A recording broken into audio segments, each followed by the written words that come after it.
আওয়ামী লীগ সরকারের পতনের পর থেকে সাবেক সংসদ সদস্য ও তারকা অলরাউন্ডার সাকিব আল হাসানের দেশে ফেরা নিয়ে তৈরি হওয়া অনিশ্চয়তা নতুন মোড় নিয়েছে।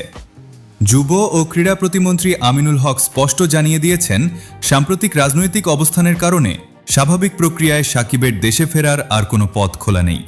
তাকে দেশে ফিরতে হলে পুরোপুরি আইনি প্রক্রিয়ার মুখোমুখি হতে হবে। গণ অভ্যুত্থানে দেশ ছেড়ে পালানোর পর সম্প্রতি সাবেক প্রধানমন্ত্রী শেখ হাসিনা দলের শীর্ষ নেতাদের নিয়ে একটি ভার্চুয়াল সংবাদ সম্মেলনের আয়োজন করেন। ওই সংবাদ সম্মেলনে যুক্ত হতে দেখা যায় সাবেক সংসদ সদস্য সাকিব আল হাসানকেও। রাজনৈতিক বিশ্লেষকদের মতে এই পদক্ষেপে সাকিবের আন্তর্জাতিক ক্রিকেটে ফেরার চেয়ে নিজের রাজনৈতিক পরিচয় ও দলের ভবিষ্যৎ রক্ষা করার বিষয়টিকেই তিনি বেশি গুরুত্ব দিয়েছেন। এ ঘটনার পর কড়া প্রতিক্রিয়া জানিয়ে ক্রীড়া প্রতিমন্ত্রী বলেন, আমরা অনেক নমনীয়, অনেক সহনশীলভাবেই জিনিসটাকে দেখছিলাম।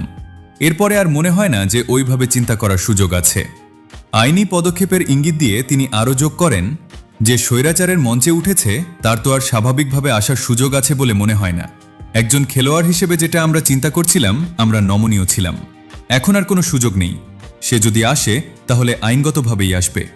এদিকে বিতর্কিত সেই ভার্চুয়াল সম্মেলনে সাকিব যুক্ত হওয়ার মাত্র কয়েক ঘন্টার মধ্যেই বাংলাদেশে তার বাসভবনে হামলা ও ভাঙচুরের ঘটনা ঘটে।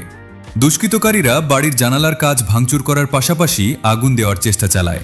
সচেতন মহল মনে করছে, ভবিষ্যতে সাকিব দেশে ফিরলে ঠিক কী ধরনের চরম প্রতিকূল পরিস্থিতির মুখোমুখি হতে পারেন, এ ঘটনা তারই এক স্পষ্ট ইঙ্গিত।